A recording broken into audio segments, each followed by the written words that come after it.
Hi guys, so as I promised yesterday, this is how to do worksheet 24. So what we're going to be doing in this worksheet is we're going to be proving that quads are either parallel, or that the vertices are a right triangle, or that they're different kinds of figures based off of using a coordinate plane.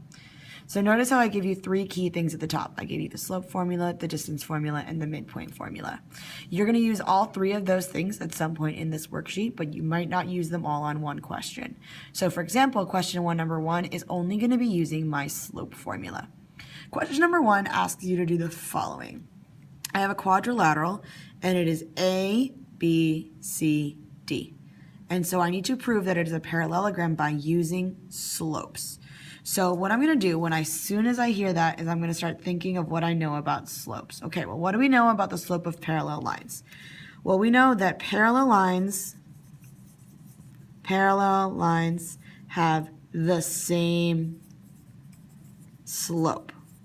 We know that they are the exact same slope. It's going to be, if it was negative 2/3, it's going to be negative 2/3. If it was negative 1/4, it's going to be negative 1/4. Same thing. So what we're going to try and prove here is that we have two sets of parallel lines. And so we'll find that out at the end, and we'll see if it actually works. So the first thing I'm going to do is I'm going to plot my points. I'm going to set up my axes, because I didn't have axes before. I have my y-axis and my x-axis, and I'm going to plot my points. So I'm at A is at 1, 2. B is at 1, 2, 3, 4, 5. C is at 5, 7.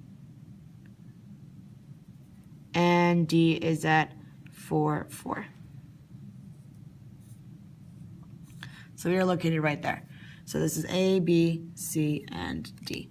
And yeah, I know the video is really small, but that's kind of all I can do at this point because it's 7:30 and I'm still at work. Anywho, so we have our 4 points. So it is A, 1, 2. B is 2, 5. C is 5, 7. And D is 4, 4. So you're going to go ahead and you're going to take these points and we're going to plug them into my slope formula. So remember, when you're using our slope formula, we have x1, y1, x2, y2. And you're going to do that every single time you start with a new set of points. So for AB, we have AB.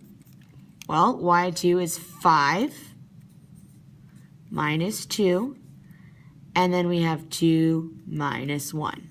Now, this is all coming back from our slope formula.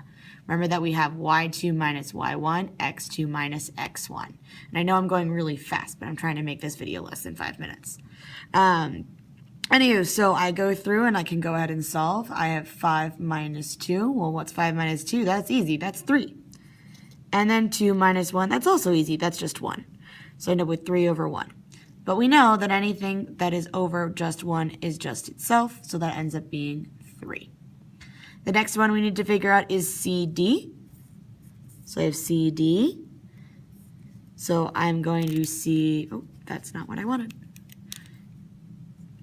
I have x1, y1, x2, y2.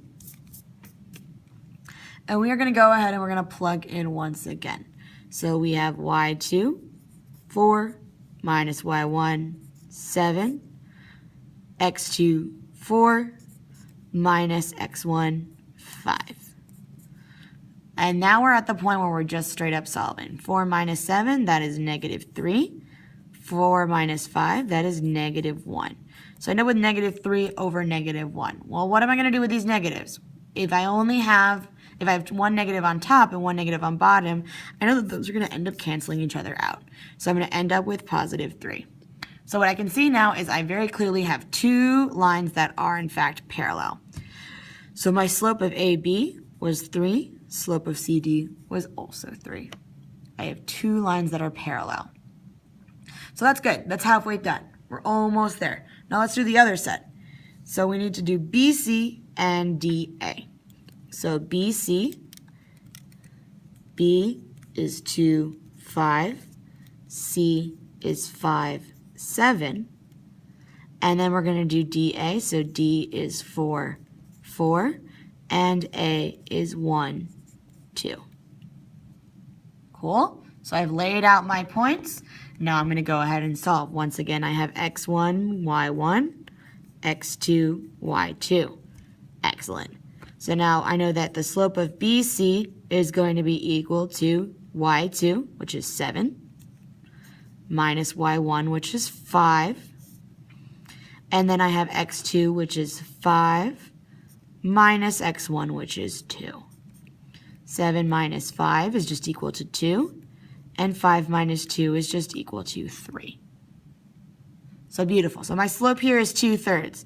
At this point, I should know that I'm going to have to figure out whether or not the slope of DA is also 2/3. That's my target. If DA is also 2/3, then we have achieved our goal, and this is in fact a parallelogram. So D, we have x1, y1, x2, y2. I have 2 minus 4 and 1 minus 4. Okay, well 2 minus 4 is just -2. 1 minus 4 is -3. And again with the negatives, man, the negatives need to go away. I know that that's just equal to 2/3. So are these two things parallel? Oh, look at that. We got the same slope, so they are in fact parallel. I'm going to zoom in over here. So I have my slope of DA is also equal to 2/3. So I know that my parallel lines have the same slope, and I have two sides that are parallel, so I have BA and CD, as well as BC and DA. So this is in fact a parallelogram. Yes, because it has two sets of parallel lines. Cool? And my two sets of parallel lines are in fact opposite as well. So we got to remember that. So that is how we do number 1. So now what you're going to do is you're going to complete the rest of these examples on your own or with a partner. You may use your notes. That is fine. There is also an answer key. Ta-da! That is available to you. There's one little correction on it. But other than that, the answer key is fantabulous.